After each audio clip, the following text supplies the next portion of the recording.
हम चाहते क्या हैं कि बीज हमारे हाथ में है, बस रातों रात किसी तरीके से एक पेड़ लग जाए यहाँ पे, रातों रात 1 साल के अंदर अंदर एक पेड़ लग जाए, बस।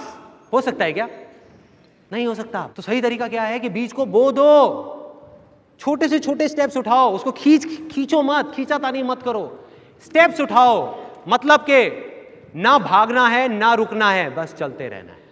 बस एक फाइनल स्टेप है जो बीच में जाकर के अटकेगा, जहां बहुत सारे लोग अटक जाते हैं। मतलब आपने ये किया तो आप पैसा तो कमा लोगे, जो भी कुछ करोगे उसमें आप पैसा कमा लोगे, लेकिन सक्सेसफुल हो गया या नहीं वो पता नहीं। उसके लिए एक फाइनल स्टेप है जो आपको फॉलो करना होगा। और ये कुछ लोगों को सुनने में अजीब भी लगने वाला है, क्योंकि ये उल्टा है उससे जिसकी बात की जाती है सक्सेस से रिलेटेड, लेकिन ये सच है विद प्रूफ। आपने अपनी लैंड को फर्टाइल किया, एक बीज बोया, आज वो बीज पेड़ बन गया, उसमें फल लग गए। अब अगर आप पागल हो जाओ और आप कहोगे सारे के सारे फल मैं अकेला ही खाऊंगा, किसी को नहीं दूंगा, किसी के साथ शेयर नहीं करूंगा, तो क्या होगा?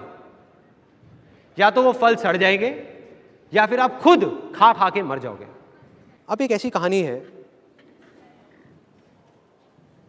जिसका मेरी लाइफ पे ना बहुत बड़ा असर हुआ है। 2 किसान होते थे एक गांव में, एक जैसा काम करते थे, दोनों मरे, भगवान के पास गए। वहां गए, जा करके भगवान ने बोला कि हाँ बेटा, अब तुम्हें अब क्या बनना है, क्या चाहिए तुम्हें? तो एक किसान बहुत फ्रस्ट्रेटेड, गुस्से में भगवान से बोला कि भगवान क्या घटिया जिंदगी दी थी आपने मुझे, कुछ भी नहीं था मेरे पास में, कुछ भी। देखो मेरी आपने क्या हालत बना दी थी, पूरी जिंदगी बस उस बैल की तरह मैं काम करता रहा। जो भी पैसा कमाता था वो आता था, कोई ना कोई मेरे से लेके चला जाता था, मेरे हाथ में कुछ नहीं आया। तो भगवान इस जन्म में कुछ ऐसा कर दो कि मुझे ना किसी को कुछ देना ना पड़े, बस मुझे पैसा मिले मिले मिले मिले मिले मिले मिले, हर तरफ से मिले। भगवान ने कहा तथास्तु, जा बेटा। दूसरा आया, उसको बोला हाँ भाई तुझे क्या चाहिए?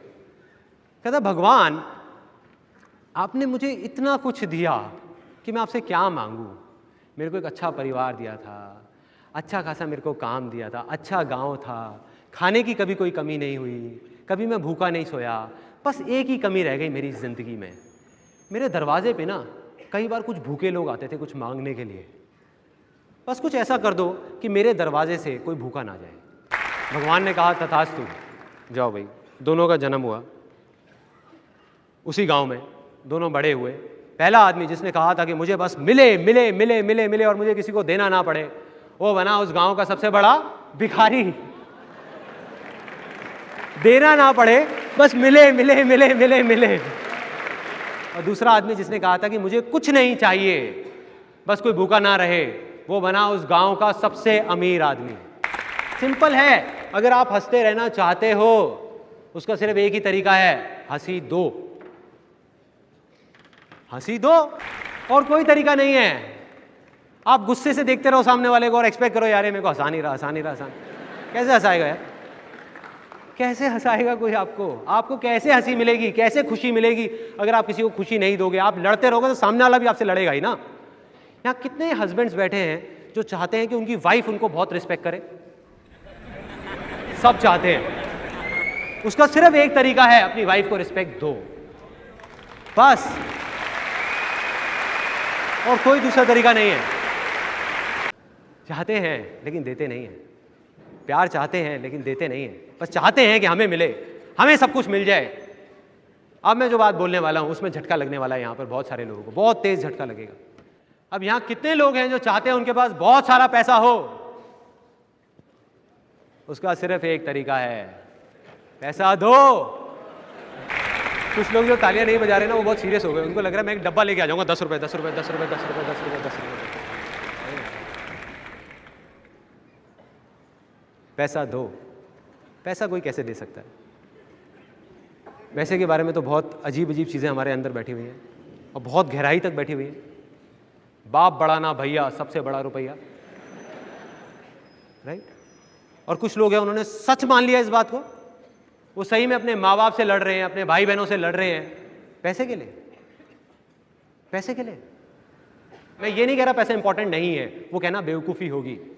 बहुत इंपॉर्टेंट है, बहुत इंपॉर्टेंट है, लेकिन पैसे की इंपॉर्टेंस सिर्फ इतनी है जितनी एक गाड़ी में पेट्रोल की होती है, ना उससे ज्यादा ना उससे कम। बिना पैसे के आपकी जिंदगी की गाड़ी नहीं चलेगी, ये बात सच है। लेकिन यहाँ कितने लोग हैं जो अपनी असली जो गाड़ी है या बाइक है वो सिर्फ पेट्रोल के लिए चलाते हैं, सिर्फ पेट्रोल इकट्ठा करने के लिए। गाड़ी जाते हैं, पेट्रोल पंप से पेट्रोल खरीदते हैं, अंदर गाड़ी में रखा, वहां से लिया पेट्रोल, गाड़ी में लिया, गाड़ी में लिया, गाड़ी में। कितने लोग हैं? एक भी नहीं। तो भाई पैसे में क्या हो जाता है? वहां क्यों अटक जाते हैं जा करके, और हम बेवकूफ़ी कर बैठते हैं। क्यों? क्योंकि दुनिया में ज़्यादातर लोग कर रहे हैं तो हम सोचते हैं यही सही होगा ना। जब ज़्यादातर लोग यही कर रहे हैं तो यही सही होगा, जबकि अंदर से हमको पता है ये सही नहीं है। चारों तरफ पेट्रोल ही पेट्रोल, पेट्रोल ही पेट्रोल, पेट्रोल ही पेट्रोल। इतना पेट्रोल कि किसी के बैठने तक की जगह नहीं है गाड़ी में, सांस लेने तक की जगह नहीं है। एक दिन हल्की सी चिंगारी लगती है, आग लगेगी और खुद ही जल के मर जाएंगे। हो रहा है, जल रहे हैं वो लोग। दुनिया की नजर में वो सक्सेसफुल हो सकते हैं, अपनी नहीं, अपनी नहीं। और मैं कोई थियोरेटिकल बात नहीं कर रहा। अगर एक तरफ आप एक आदमी को रख दो जिसके लिए पैसा ही सब कुछ है, जो बहुत सेल्फिश है और उसके पास बहुत सारा पैसा है, मान लो, लेकिन सिर्फ पैसा है और कुछ भी नहीं है, कोई खुशी नहीं है, कुछ नहीं है, ना वो खुशी देता है ना वो खुश होता है। और दूसरी तरफ एक ऐसा आदमी है जिसके पास पैसा चाहे थोड़ा सा कम है, लेकिन उसका सिर्फ एक काम है, दुनिया में हंसी खुशी बांटना। तो ऐसा आदमी जो हंसी बांट रहा है, खुशी बांट रहा है दुनिया में, उसके पास पैसा चाहे कम हो, वो लाख गुना ज्यादा सक्सेसफुल है ऐसे करोड़पतियों से। और दूसरी तरफ ऐसे लोगों को लाके यहाँ पे खड़ा कर दो जिनके पास पैसा बहुत है लेकिन अंदर से देने की हिम्मत नहीं है, शेयर करने की हिम्मत नहीं है, खुशी की हिम्मत नहीं है, खुशी देने की, हंसी देने की। वो यहाँ पे खड़े होकर के किसी की आंख में आंख मिला करके बोल नहीं सकते कि मैं सक्सेसफुल हूँ, नहीं बोल सकते। दुनिया उनको बोलती है लेकिन वो नहीं है। अब बात करते हैं प्रैक्टिकली ये किस तरीके से काम करता है, शेयरिंग का फंडा।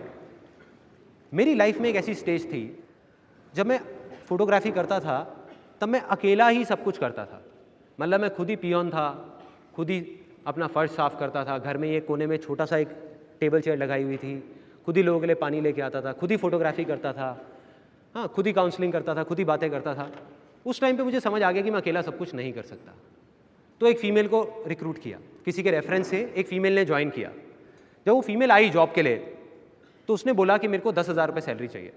मैंने कहा मैं तुम्हें 10,000 रुपये तो नहीं दे सकता, 8,000 रुपये दे सकता हूँ। तो उसने ज्वाइन कर लिया। उसके 2 महीने के अंदर अंदर जब उसने ज्वाइन किया तो काम धीरे धीरे बढ़ने लग गया।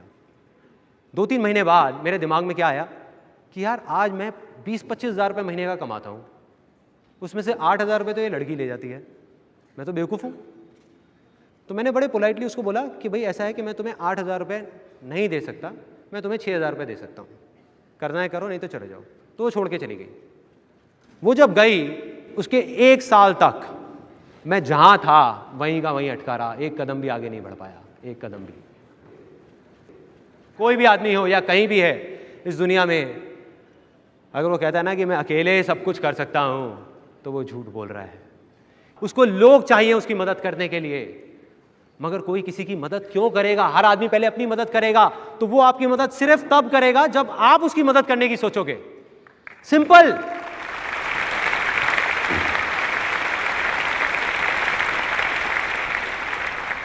एक बड़ा आसान सा क्वेश्चन पूछ रहा हूं यहां पे, कितने लोग हैं? 2 कंपनीज हैं, 2 कंपनीज। एक कंपनी जो क्या करती है, जब आप इंटरव्यू के लिए जाते हो तो बहुत मीठी मीठी बातें करती है आपसे कि भाई यहाँ पे ये होगा, वो होगा, वो होगा, वो होगा, आप चिंता मत करो, सब अच्छा होगा। आप जा करके ज्वाइन करते हो तो आपकी हालत ख़राब कि नहीं नहीं, ओवर टाइम का किसने कहा था तुमको पैसे मिलेंगे? नहीं मिलेंगे, ये नहीं होगा, वो नहीं होगा, ये करना पड़ेगा, वो करना पड़ेगा, करना है करो, नहीं करना छोड़ दो। 8 घंटे की जॉब बोला और 10-10 घंटे काम करा रहे हैं, 12-12 घंटे काम करा रहे हैं और ओवर टाइम भी नहीं दे रहे। ऐसी कंपनीज हैं बहुत सारी, बहुत सारी है। दूसरी तरफ एक कंपनी है जो बोलती है वो ही करती है। उसने कहा कि 8 घंटे काम है तो 8 घंटे है, ऊपर है तो ओवर टाइम है, ये है तो ये है, उसके अलावा आपके बारे में सोचती भी है। तो आप कौन सी कंपनी के साथ जाकर के जुड़ोगे, पहली या दूसरी? अब एक बात बोलूं सच सच कि यहां जिसने बोला ना दूसरी कंपनी के साथ जाकर के हम जुड़ेंगे, वो ही लोग अगर आज जॉब कर रहे हैं, कल वो अपनी कंपनी खोलेंगे तो वो खुद वो पहली कंपनी बन जाएंगे, भूल जाएंगे। अब जब उनकी अपनी कंपनी होगी तो चाहेंगे कि अगर ये 8,000 का आदमी है तो हमको 5,000 में मिल जाए किसी तरीके से। क्या कर रहे हैं यार, क्या कर रहे हैं? 2 तरह के लोग हैं इस दुनिया में, एक वो जो शेयरिंग में बिलीव करते हैं और एक दूसरे वो जो नहीं करते। जो नहीं करते ना, आज नहीं तो कल एक एक करके उनके सारे हाथ पैर कट जाएंगे। एक स्टेज बाद में ऐसा आएगा कि धीरे धीरे हर इंसान उनको छोड़ करके जाएगा, ऐसे लोगों के पास जाकर के जुड़ेगा जो लोग शेयरिंग में दिल से बिलीव करते हैं। आज उनके 2 हाथ होंगे, धीरे धीरे 4 हाथ होंगे, फिर 10 होंगे, फिर 100 होंगे, एक दिन उसके हजारों हाथ होंगे। और उस दिन जो होगा उसके लिए सक्सेस एक बहुत छोटा वर्ड है, उस दिन मिरेकल होगा, मिरेकल।